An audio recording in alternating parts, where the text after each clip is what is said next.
మహబూబాబాద్ జిల్లా ఆలేరులో దారుణం జరిగింది. కుటుంబ కలహాల నేపథ్యంలో భార్యను చీకటి నరేష్ అనే వ్యక్తి గొడ్డలితో నరికి హతమార్చాడు. దసరా పండుగ రోజే ఇద్దరి మధ్య తీవ్ర ఘర్షణ జరిగినట్లుగా తెలుస్తోంది.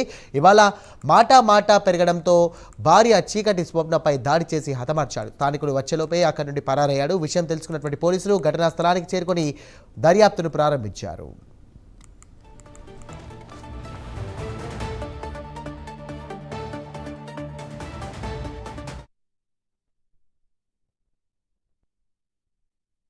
మస్తు కొడతాడు, ఏడ పడతాడో కొడతాడు.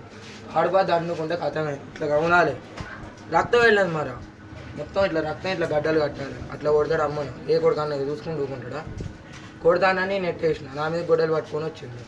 గొడ్డలు పట్టుకొని వస్తే నేను డోర్ వేసి నేను ఇటు వచ్చిన. డోర్ అంటే తీయలే. అది కిటికీలు గాజు గ్లాస్ కిటికీలు పలగొడతాను చెల్లె తీసింది డోర్ తీయమంటే. గొడ్డలు పట్టుకొని మీదకి వస్తాను. అమ్మ నన్ను బయటికి వెళ్ళి పొరవాడు గొడ్డలు తీసుకొని వస్తాను చంపుతాడని అంటే నేను పోయినా. నేను చివరి వరకు పోగానే అమ్మ నరికేసింది. ఇక మా వాళ్ళు ఉడుతూనే ఉన్నారు. ఇదే అంశానికి సంబంధించి మరిన్ని డీటెయిల్స్ అందించడానికి కరెస్పాండెంట్ తిరుపతి సిద్ధంగా ఉన్నారు. తిరుపతి, చెప్పండి, అసలు భార్యాభర్తలు గొడవ జరగడంతో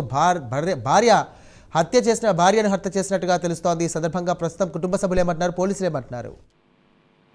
సాయిరాం, మహబూబాబాద్ జిల్లాలో దారుణం జరిగింది. కుటుంబ కలహాలతో భార్యను భర్త నరికి చంపినటువంటి ఘటన నెల్లికూరు మండలం ఆలేరు గ్రామంలో చోటు చేసుకుంది. దసరా పండుగ పూట భార్యాభర్తల మధ్య ఘర్షణ చోటు చేసుకున్నట్టుగా కుటుంబ సభ్యులు, స్థానికులు చెప్తున్నారు. భార్య చీకటి స్వప్నను గొడ్డలితో భర్త నరేష్ కిరాతకంగా నరికి చంపినటువంటి పరిస్థితి. ప్రజెంట్ ఇప్పుడు భర్త నరేష్ పరారిలో ఉన్నట్టుగా తెలుస్తా ఉంది. ప్రజెంట్ ఇప్పుడు ఆ సంఘటన స్థలానికి పోలీసులు చేరుకొని వివరాలు సేకరిస్తారు. కుటుంబ సభ్యులతో కావచ్చు, స్థానికులతో వివరాలు సేకరించి దర్యాప్తు కారణంగా భార్యాభర్తల మధ్య గొడవ జరిగినట్టు కూడా పోలీసులు పూర్తి వివరాలు సేకరించినటువంటి పరిస్థితి. ఇప్పటికే కుటుంబ సభ్యులకు సంబంధించినటువంటి వారి వివరాలు సేకరించినటువంటి పరిస్థితి నడుపుతుంది.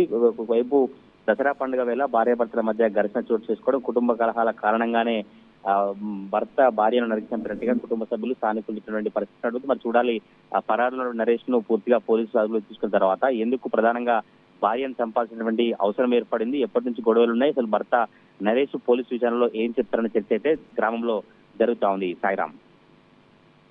Thank you Tirupati.